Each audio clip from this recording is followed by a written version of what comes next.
Yeah, let me say, let's give credit to New Mexico State and Coach Keel.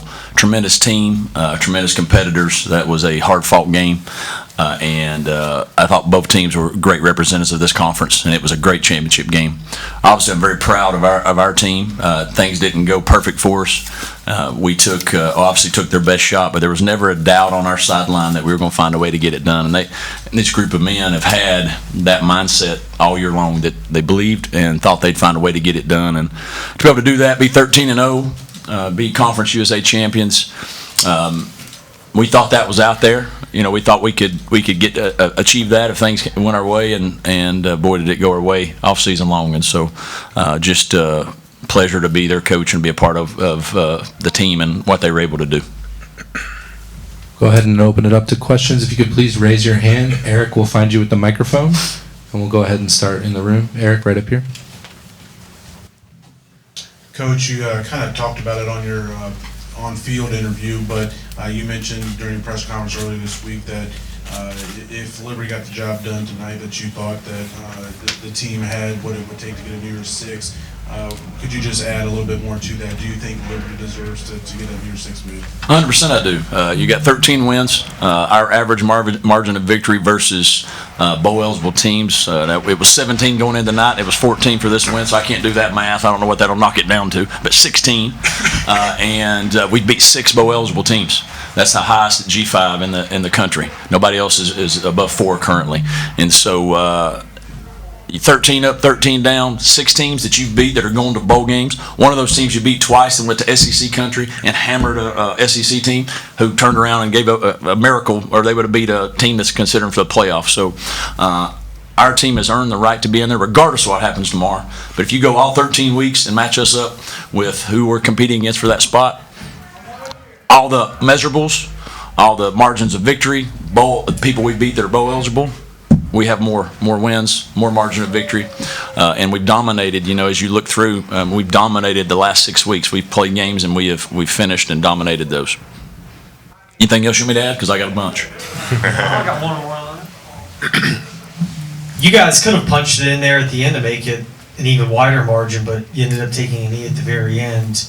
Take us through the thought process. You know what? I did think about it. I did, because I know the committee's watching, and obviously 21 is more than 14. But one thing that we've tried to do, and let me committed to do, is treat everybody we play with respect. And I've been on that other side when people try to run that up on you, and my heart would not let me do that. I respect Coach Keel. They played a great game. He chose not to take his timeouts, and there was no need for us to run that score up. And so I don't want to embarrass anybody. We've had, if you go back, we've had the ball 4 times where we could have scored at the end of the game and made our margin of victories. And I hope the committee looks at that. But we challenge our young people to do the right thing consistently. And if I'd have scored there, I don't think that'd have been the right thing. It's in the message. I'm a football coach, but I'm leading young men and trying to be an example for them. And I didn't think that set the right example for what we've preached all year long. Kaidon, David Teal with the Times-Dispatch in Richmond. More than 700 yards of offense, no turnovers. Given what was at stake tonight, is this the best football game you've ever played? Yeah, most definitely. I feel like today I just went out and I had fun. So that was the main goal today. Although this was a big championship game, big game to everybody, to us this was just the next one. And we just wanted to go out there and play for each other today. So that's what we just wanted to go out and execute all week at practice. We knew this moment would come. So just big shout out to everybody that prepared us, the coaching staff, the trainers, nutrition, everybody that helped us get to this point and help us finish this season 13-0. It's just a big blessing. All right, we're in the back corner. Yeah, Anthony Romano from WDBJ in Roanoke. For Coach and for Brandon, your interception there in the fourth quarter was a huge kind of turning point. For Coach, what did that play do to the sideline and for that defense? And then Brandon, what was that like to pull that down? Go ahead. Go first. Man, it was surreal getting that interception. I knew my team needed to play, and our backs were against the wall, and we just needed to play. And I felt like I can make that play, and I just kept refocusing after each play. Our coaches harped on that this week about refocusing, good, bad, and ugly, and that's what we kept on doing each drive. No matter what, we just kept refocusing, and that's what happened on that play. the way the game was going, we had a fourth down stop that we got stopped on a fourth down we got, and the measurement, we missed a field goal. We made them punt one time. You needed to stop. It was going back and forth, and the way that game was going, and they were driving, obviously, to score. We needed somebody to step up there to stem that tide because it was going to come down sort of the last person had the ball. And that was a huge play because they were going to tie it up. That allowed us to get that 14-point lead, or to go drive and get that 14-point lead and give us the margin that we needed to, I don't want to say relax, but I think it gave us a jolt of energy because when you're doing your best defensively and maybe they're making plays on you, start questioning yourself sometimes, right? And we need somebody in those moments to step up, and Brandon's been able to do that all year long. But that was a huge play. It was a one-arm catch. It was unbelievable, and proud of him and just he's been here for 1 year, and the impact he's made has been tremendous. CJ, the offense again, 700 plus yards. It seems like you guys keep getting better as the years go on too, especially you in particular coming off the injury last year. Maybe if you could just speak to the connection with Kaidon that you've had over the year and how that's grown as the years gone on. First and foremost, man, I got to thank God just for allowing me to be on this platform. And I think us getting better just goes back to our consistency in practice. You got to practice like you play. So, we got to come out there and practice hard every day. We can't just take it for granted. So I think that led to us, I felt like as an offense we had our best game today. The connection for me and Salter, I think, first and foremost, we roommates. So, you know what I'm saying? I think it comes from that. We just got to bond. Outside of football, and me just keeping his spirits up and keeping mine up, I think where that connection comes from. In the back. Ryan Moy, WFXR News. How are you guys doing? Congratulations. Thank you. I heard what you guys said about Taj and dedicating this season to him. How does it feel to really get this done for him? Man, it's just a big blessing for us and just to his family, just knowing that he was supposed to be here with us today, although he still is here with us today. It's just a big blessing, honestly. I mean, we had long nights and a lot of things going on when that happened back then, and we just knew that this season we just had to fight hard for him and fight hard for his family, and that's what we did. So, I mean, words can't explain it. For any of you guys, speak about the crowd and what you guys were able to kind of pull out of them tonight. Oh yeah, I mean, that was all them. Just the fans, they do that every week. I mean, every time we have a home game, everybody know in Conference USA, Liberty has the best fans. So that's a fact. And they most definitely came out today, brought everybody out, and brought everybody out and supported us today for this championship game. And it was very important for us to just come out there and get the win for everybody. Like I said in a past interview, this wasn't just about us today. This runs way longer than just today. This runs years back, and everything's just the Liberty Foundation. We went out there and did it today for that. I'll echo something that I've been in places where our student body, they leave, halftime, different things, and they just leave no matter what the game is. And our student body and our fans in here, but they stay through all four quarters. And when we needed, we need them in big moments. They're loud, they're after it, they're booing when the bad calls are happening. They're doing all those things, and it's special. I know our team appreciates that because we've traveled different places, and other people don't have those things. Brandon, that's a really good team with a really good quarterback, and you faced him before. What was different today about defending that offense, and how did you guys kind of adjust mid-game to what they were doing? They did a lot of different things, I feel like, from this game to from the first game to this game, and we just had to adjust at halftime for certain things that they were doing and contain the quarterback. The quarterback was rushing, and that was kind of hurting us, and we had to plaster to our mans when we were in man-to-man in coverage, and that was the most trouble we were having when we were on the field because he was scrambling and they were just running around, and that was the most difficult thing that we had to adjust to. But we did as best as we could to adjust to that. Did they say why they took him out? Was he hurt? Diego, did he get hurt? Okay. Jamie, you mentioned right here. So after the pick, you're still only up a touchdown. You need to put points on the board to take advantage of it. The 35-yard touchdown run by Kaidon was pretty spectacular from upstairs. What was it like? It's pretty spectacular from downstairs too. It's one of those no, yes, one of those things, and that's what he's able to do. Lord's blessed him with just a great natural ability, and then the confidence that he's playing with. We had a play on, and they gave us a different look, and he was wise enough not to run out there and do something to potentially be a turnover or lost play, and then he made some people miss. And that's a gift that he has, and the thing that I'm so impressed with him by is he knows that he's made so much strides from January to now, but I think what goes unsaid is he's been a great leader for our group, and our team, and the quarterback's a leader regardless whether you want to be or not, and he's really embraced that piece of it, and I think that's why you've seen our offense have so much success, and also when our defense runs out there, they feel like, hey, those guys are going to get us points, and I think that is what I've been most impressed with him. I knew he had the talent. Just the way he's embraced that piece of it has been tremendous. And then how long did it take you after you arrived to realize that he had that in him? Well, I think when you watch video, you're talking about his talent?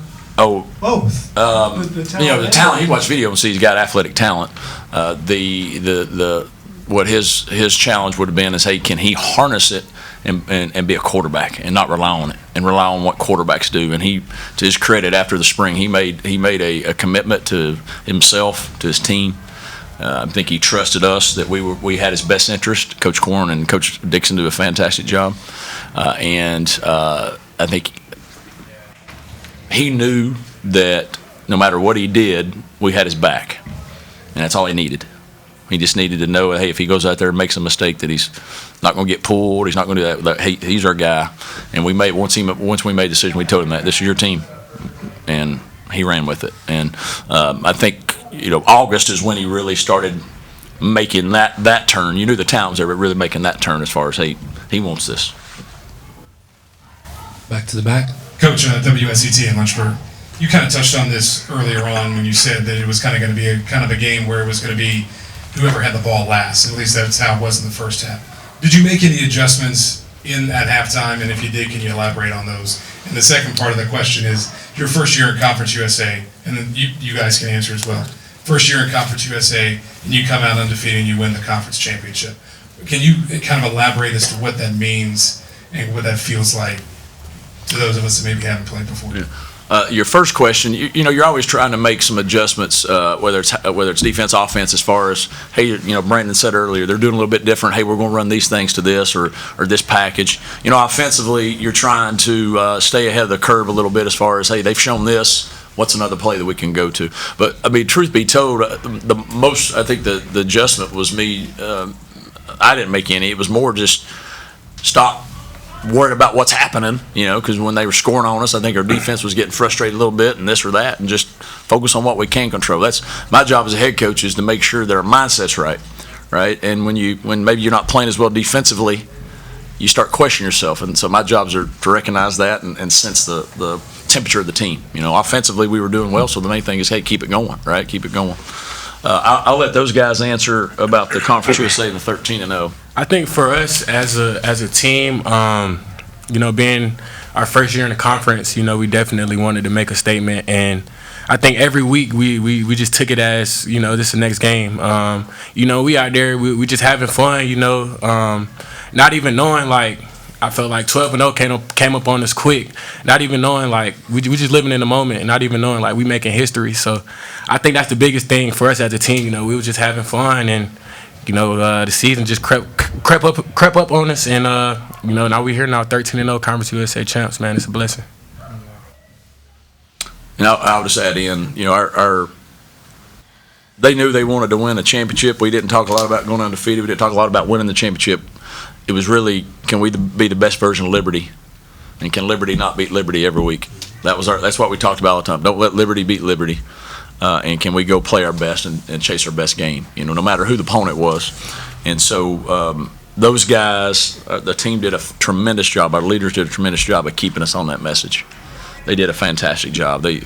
Again, with all the change that went around, all these different questions, the team could have splintered. And because of the leaders, the men here and the other men in the room, they made this happen, and that's what's special about it. CJ, Kaidon accounted for 68% of the offense today. Completed at 80% of his passes, leading rusher on the team. You're his roommate. Did you notice a different focus leading into this game, even more from Kaidon than he normally has? And if so, when did that happen? I don't think I noticed anything different. I think just us as an offense, we trying to chase perfection, even though we're not going to be perfect. So I think for him, if the ball in his hands, I'm okay with it. So I think for him, he's a great leader. I see it week in and week out. I seen it before the season. He put the time in, came in on the weekends. He just did the extra. So I've been seeing this. This ain't nothing new to me. Kaidon 13-0, conference champions. It's also the first year under Coach Chadwell and his staff. What do you think they did to kind of help pull this team together and get you guys to where you're at today? Yeah, they just brung us in at one, and they helped us not helped us understand, but Coach Chadwell came in and he set the bar. I mean, whatever he say, he's going to do it. So if somebody miss class, 6 a.m. we're going to be on that field rolling, and he's going to stand on that. So we just understand that he's not nobody to play with when it comes to this, and we're gonna go do everything. We're going to want to do everything right. We're going to be one. And we just gonna compete. Everybody want to be physical. Everybody want to be the physicalest team. This and that, man. We went out there today, and my boys was playing physical up front. The O lines. I don't know what Coach Dirk did to them, but y'all seen everything that they've done this season, and just a big blessing just to be here and be under this style. CJ, I think you said recently that coming into a new season, you weren't necessarily sure about everything. Right. A lot of guys leaving, new coaching staff coming in. Exceeded your expectations, and if so, can you give me like an example of how it has? That's a great question. I think this coaching staff has definitely exceeded my expectations. Just for me, like playing football all my life, I've never been a part of like a culture that's so together. And it's not just ball. I think these coaches, Coach Chadwell, definitely try to make it as fun as possible for us. During the summer we had a team event every week, so I think it's just the little things like that brought us closer as a team, and I think those things definitely got us here today. Just being together.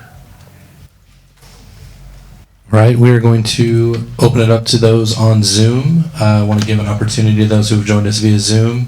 If you do have a question, please use the raised hand function, and we will get to you shortly.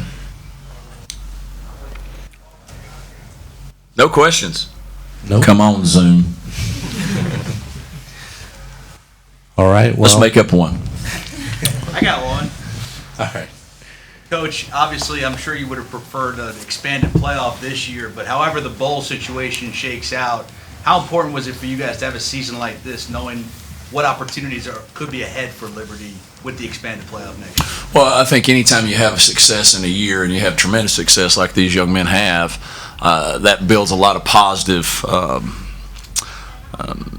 people across the country take notice. And so going into the next year, you hopefully have a lot of people returning, then that gives you a chance to be ahead of the curve a little bit. The challenge we faced this year is we were way down, right? And the teams were chasing the G5 because of the years they've had previously and all those things where they were higher.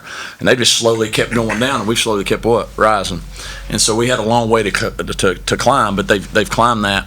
And so now, because of the success this year, that puts you on that one of that group of 3-4 people that, hey, going into preseason, there's somebody to watch because you got a good group coming back, etc. So it does help tremendously. But again, I would challenge how far we had to climb from where people perceived us, right? And we've made that a huge climb. I don't know what we was ranked preseason wise, but it was probably low, right? And now we're 24, and Lord willing, we'll keep going higher. That's a testament, but also that builds up for the next couple of years.